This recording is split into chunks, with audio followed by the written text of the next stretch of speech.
La i30 est la compacte de Hyundai, concurrente des Mégane 308, Golf et bien d'autres, c'est le segment le plus important en Europe.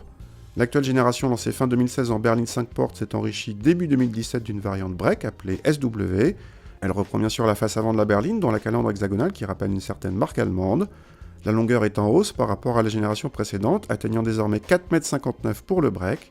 Les moteurs essence sont des 3 cylindres turbo, tandis que nous essayons ici le diesel le plus puissant, fort de 136 chevaux. A l'intérieur, on retrouve la planche de bord de la berline, dotée d'un design sobre et de plastique moussé sur sa partie supérieure. L'ensemble est sérieux et on apprécie les nombreux rangements ou la connectivité moderne. À l'arrière, l'habitabilité est inférieure à la moyenne de la catégorie, mais reste suffisante pour 2 adultes. La place centrale est franchement inconfortable.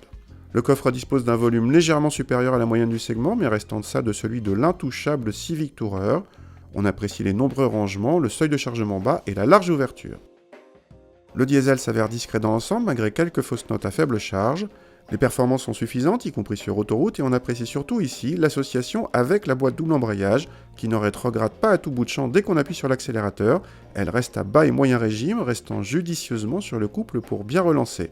Rare et appréciable car cela évite les montées en régime où ce diesel est moins efficace, sans parler du bruit ou de la consommation.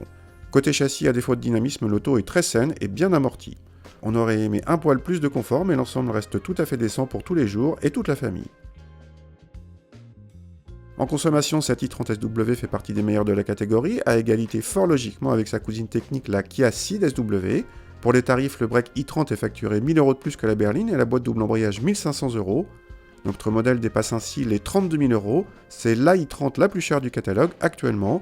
En contrepartie, elle est plutôt bien équipée en série, même s'il manque quelques assistances à la conduite disponibles en option.